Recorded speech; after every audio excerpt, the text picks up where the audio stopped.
Okay, I'm going to call the meeting to order. Is Jeff on the phone? Yes. Yes. Okay. Please stand for the Pledge of Allegiance. I pledge allegiance to the flag of the United States of America and to the republic for which it stands, one nation, under God, indivisible, with liberty and justice for all. let the record show who's present, and Jeff is on the phone. Okay, first up, the consent agenda. We're going to do the consent agenda, and we're going to scratch 7A from this meeting. Need it. Motion to approve the consent agenda. Okay. Second. All in favor signify by saying aye. Aye. Aye. Those Aye. opposed? Motion carried. First up, Courtney Harder, Director of Community Development, City of Council Bluffs, funding assistance for Pottawatomie County Housing Trust Fund. Courtney? Good morning. I'm actually changing hats today, and I am the chairman of the Pottawatomie County Housing Trust Fund today. So Okay. not here representing the city, but I also have Grant Anderson with MAPA with us, and we are here to request some assistance for the Pottawatomie County Housing Trust Fund. Originally, this was the Council Bluffs Housing Trust Fund, if you remember, and a couple years ago, we actually decided to combine all of Pot County under one roof, and we receive about $420,000 from the Iowa Finance Authority to assist housing-related activities in Council Bluffs, Pottawatomie County. We serve a lot of different agencies, and I think I provided you a list of who our grantees are. But part of the requirement is that we have a grant match that's continuously going up. It's actually going to reach 25% in 2025. Is that correct? So we raise about just over $70,000 locally to provide this assistance and making sure that we're able to maximize our grant with IFA to assist organizations like Habitat, Pot County General Assistance, the 712 Initiative, Iowa Legal Aid, for various different activities that relate to ensuring people of low and moderate income are able to either stay in their homes, maybe some rent assistance, eviction assistance, or maybe they just need repairs to their unit. Those are things that we're able to fund. How much of our funding has to go to under 50? Oh, at least 30%. Yeah, so we're able to serve families at or below 80% of the median family income, but at least 30% of that has to go to households under 50%. I would say that we're probably higher than that, Yeah. knowing who we serve. It's a lot of folks that don't have income, or retirees are a big thing that we assist with. So what we're asking for today is a 4-year allocation of $60,000 that we can use to match the grants that we already have in place over the years. So a lot of our funders are banks that use their required credits that they have to do in the community. The City of Council Bluffs allocated some funds through their ARPA grant. We also get a few things that happen, like, for example, this last year, the Southwest Iowa Realtors Foundation used their golf outing to support the Housing Trust Fund, which was amazing for us.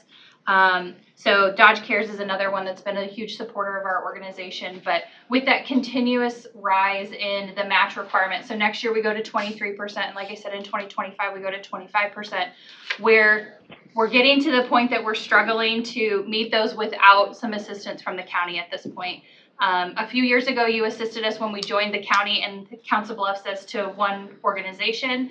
The hope was that we'd be able to continuously make that happen without some support, but right now with this transition, with IFA increasing that amount, it's getting a little harder for us to meet that obligation. So we're asking for some assistance to help bridge that gap for the next few years so that we can make sure we're getting there, we're able to maximize our IFA grant, and hopefully we can continue to raise funds so that we're able to make things happen for housing in Pot County. Courtney, are we seeing a big increase in asks? We always have about $100,000 more in asks than we have money. Okay. And I don't think any of our nonprofits that we assist ever struggle to spend their money. Sometimes it's more of a timing issue, so we're only allowed to have 2 grants open at any time. So There's times where, like, for example, when we were assisting the 712 initiative with the Cohen building, there was just a timing with construction.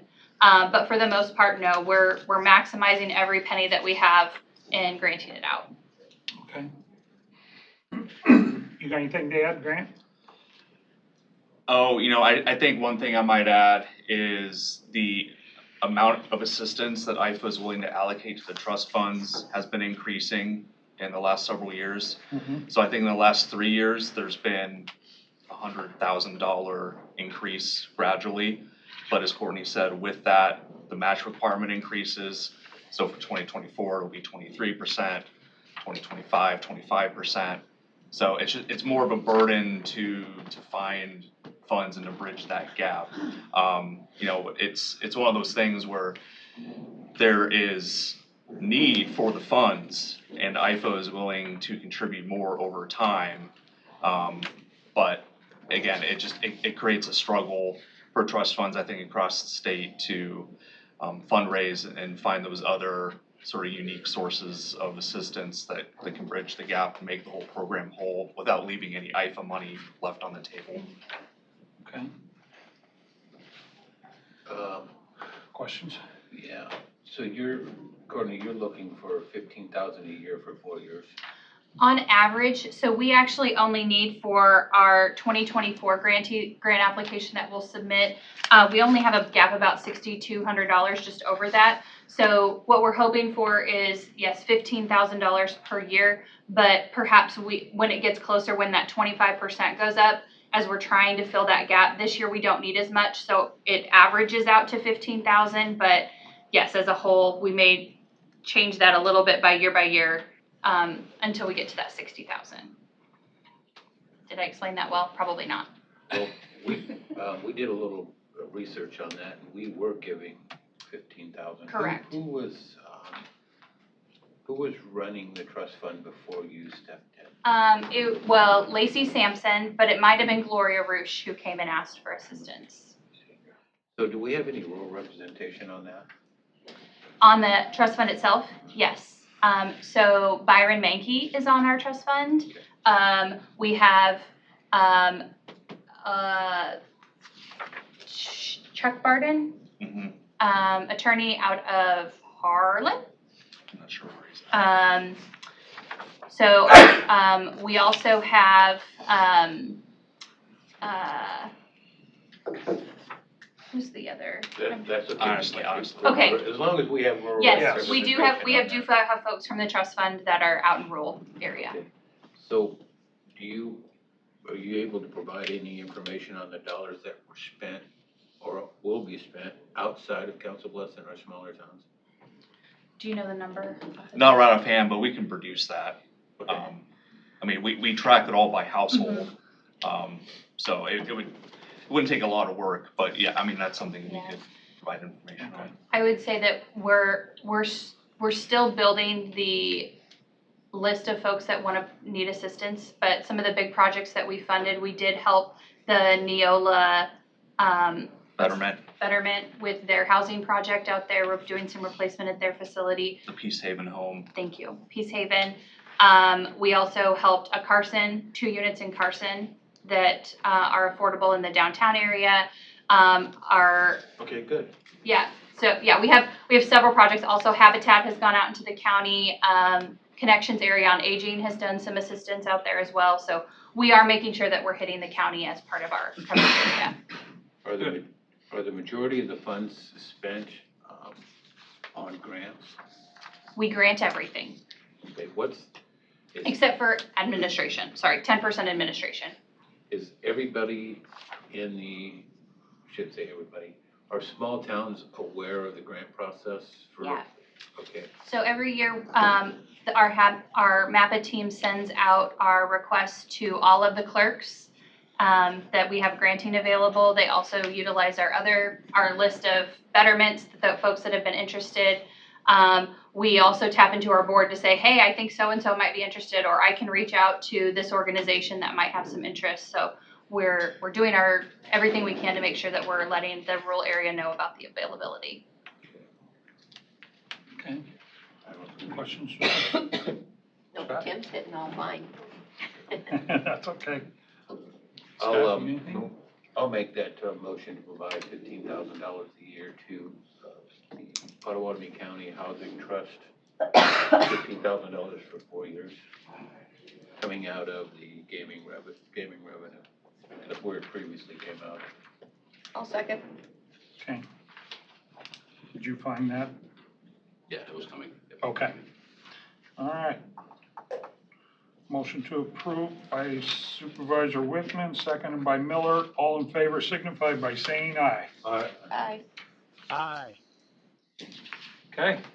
Thank Thank you you. very much, everyone. Thanks for what you're I'm doing. gonna change hats really quick because Brian asked me to. So this weekend, the Potawatomi County Trails Association has an event in Neola it's called Rock Island Oasis. It's gonna be a family event that we're gonna have some fires and some s'mores. There's a big slide for kids. We're gonna have bubbles, and the Buck Snort is providing food for us. So if you have time, come on out, stop by. It'll be a great family event from 5 to 7:30. Cool. Thank you. Thank you. Thank you very much, folks. Appreciate that. Thanks for coming in, you guys. Next up, Jamie Peterson, Coordinator, GIS. Discussion and/or decision on 2024 to 2029 aerial photo acquisition. Jamie, you're up. Good morning. So in front of you, I've got a proposal for our next 6-year contract for aerial photos. Just to highlight how it works a little bit, we partner with Nebraska and Iowa counties in a consortium called NIROC. MAPPA handles the RFP process, they hold the contract. We, as members of this consortium, sit on committees while those things are reviewed. And ultimately, we end up with a very large aerial photo project, which we get to specify our products in. In front of you in this proposal is a change from what we've done in the past in frequency and in quality. However, none of that is really new. It's just the areas which those things will happen. So we've been acquiring imagery on an annual basis in some parts of the county.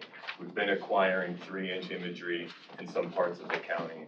This proposal over this 6 years will do that for all parts of the county. With two of those years in 2024, which will be the most current flight, the next flight will be an oblique flight, which includes the 45-degree angle photos.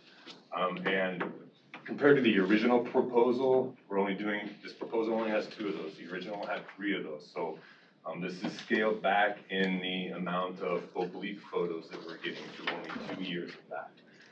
In the other years, in the 4 years, is a 3-inch frequent ortho, which is only the top-down view of that. In the proposal, you can see the cost. There are different costs per quality, per top-down versus 45-degree angle. And then in addition to that, I just wanted to highlight a couple of the uses of that. So we use that in our tax administration. We are creating land parcels and drawing them using the aerial photo. Having up-to-date aerial photos is beneficial when you are looking at subdivisions and you're trying to draw property lines, and owners of those lots are looking at them and want to see what's happening. In some cases, those could be in our old cycle as old as 4 years old. In this proposal, that wouldn't happen anymore. In public safety, these images are used in 911, in mobile computers in vehicles. They're used in creating construction drawings, so the aerial photos are used as base maps for construction CAD projects. We use them in parks and recreation mapping, planning and development, printing septic maps, GPSing them. Asset management, so collecting features, which we do in different departments, several different departments actually.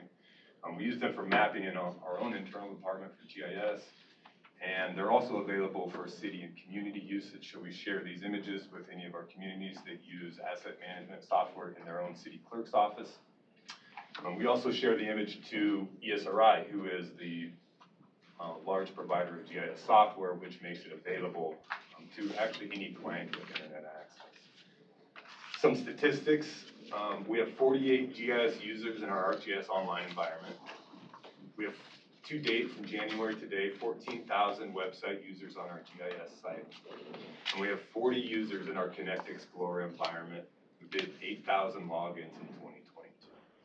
So the aerial photos are widely used. They're used in a lot of different environments. And this proposal enhances that going forward in a way that makes it seamless. Our product will be the same across the county. And it also gives us images at a frequency that works with our needs. Questions? Jamie, right now you spend how much a year on this? Currently, we're paying $75,000 a year. And that is for the 3 and 6 inch mixed resolution and for the near map subscription that covers portions of Council Bluffs. Which is, I'll add that the near map product is a leaf on product. It's different than what we contract for. It's not usable for assessment, it's usable for map. You can't see past the trees and the leaves and whatnot to see and measure structures, but it's useful for other purposes. Mm-hmm. Where are you gonna get the other 75? That's why I'm here in front of you all today. Does the county bears all the costs of the flying, right? That's correct. Do the cities, specifically Council Bluffs or Carter Lake, do they contribute anything? No, they do not. Why don't they? In the past, we have had contributors. We've had, Council Bluffs has contributed, Council Bluffs Waterworks has contributed, and I don't believe any of our other small communities have. Ultimately, that's been a decision that the boards have made, that who's paying for it. Ultimately, we use it everywhere. We cannot cut out the Council Bluffs portion and only buy the county. You know, that who pays for it, that's up to you all, I guess. We've always kind of decided as a group that there is a benefit for everybody because the county covers everything. We supply it and everybody gets to use it as a benefactor of us because we have to have it too. And we've always kind of considered them co-benefactors in this and that they're using it. If we weren't buying it in those areas, they would be buying it in those areas. So, and we would be buying it in those areas. Unless we stop sharing, we'd both be purchasing an overlapping coverage in that. You know, that's a decision. I mean, that's something if you guys want to consider. The cost sharing, you know, then you get into departments. What about like an EMA or an assessor, or where do you really draw the line at the contribution? And does it make a difference to the taxpayer, to the board? That's kind of why I'm here in front of you to see if that's okay with you. It has been in the past. That's what we've done for the last 2 6-year contracts is no contributors. I had the assessor on my list too. You think it's fair? No, would the assessor like to speak? The fresh new maps are very vital to your assessment valuation process. I mean, the evolution of what we do has changed significantly in the last 20, 30 years. We used to drive every county road looking for changes. We used to drive every small town looking for changes. Then we have to come back and print out the worksheet and go back. Now the office staff can look at that data and send out the appraiser in one shot to look for the changes. It's vital to your valuation. It's vital to the taxpayers. It's vital to the county. So you wouldn't recommend skipping 2 or 3 years for we? I think this plan is perfect. I'd like it even fresher every more often, but I think this is a viable, reasonable agenda for it. So, Go ahead. so Jamie, if you take, my screen just went blank. If you look at the price you put in there of the total overall cost is $909. We don't need that up front. We pay $150,000 a year. Correct. That's an annual. So that's up 75 from the previous. Correct. It's never going to get any cheaper, is it? It's never going to get any cheaper, but I will say that this plateau covers two of the steps at one time. The last remaining step is only resolution. The frequency, I mean, there would be nothing beyond annual. So that's the point we've reached, we're at, you know, other counties, Sarpy County, Douglas County, they're flying a 1-inch resolution. So the quality there is a step up. Right now, we don't do as much asset collection with those images, so the 1-inch imagery would be overkill for us at this point. The other thing, Tim, to think of, it creates fairness in the county and the city. You know, we get copies of permits, but unfortunately, there's a lot of individuals that'll take out permits. So we have those that are caught sooner than later. But this is a good piece for us to utilize to find those that didn't take permits out. That was a question that I was gonna have. Do you keep track of that? Meaning, How many that are non-permitted that you find? other than how we enter them in our system, you know, obviously there's permit number for those that take out the permits, and the other ones might say field check per map. But one year we did, the first year we had change finder just to kind of get an idea how much we would have accumulated, but that was hard because we didn't have a base year. So this next set will be a little bit better to maybe define that, what we found from the change finder from the maps. And then the value that's associated with it? You could, but then that all depends on, is the market going up to, Right, but what I mean, piece still, did that- you're gonna create a value for it. yeah. I mean, That is something, in addition to the aerial photos, one of the products that comes along with this is a change detection, which is a year-over-year analysis of a prior image to the current image. If the garage is there that wasn't there before, the software picks it up, and it will show you the footprint, you know, how many square footage, and then it'll sort them by, you know, if it's 100% over these, you know, the size that it should be, then it will be a red, might be flagged. If it's only a little bit of a different change, it might be flagged as a green. So they can use those priority rankings of those changes year over year to prioritize their work internally. And those were, that oblique and what Penny's talking about, that was a product that was the 4-year cycle. So that one is the one that it's really impacting the most. It's also the most expensive, but it is the product that is used for valuations, whereas the top-down photo isn't allowed to be used for assessment. It is really that 45-degree angle where you can measure windows, you can measure the height of a grain bin, a tower, you can do some of those calculations internally in the office. And we do. And then you said they fly leaf off, right? So that's late fall.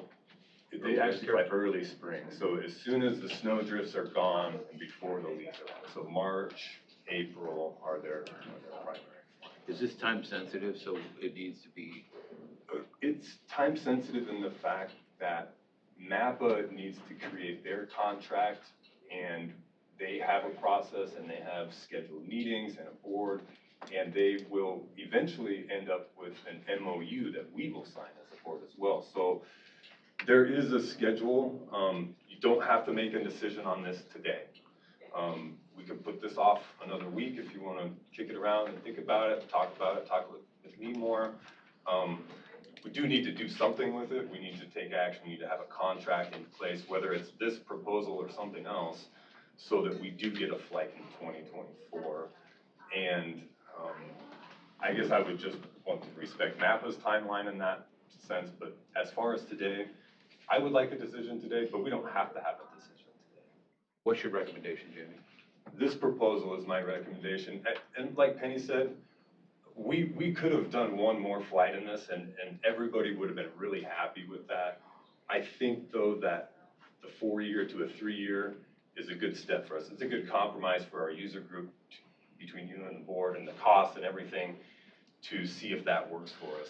If it doesn't, I mean, expect me to be back here in 6 more years and say the contract, you know, we need 2 years. We need that extra year. So I felt like with our partners and our users that we have a good proposal here, and these products are what we use and what we really need. How was your budget last year? I think our budget was good last year.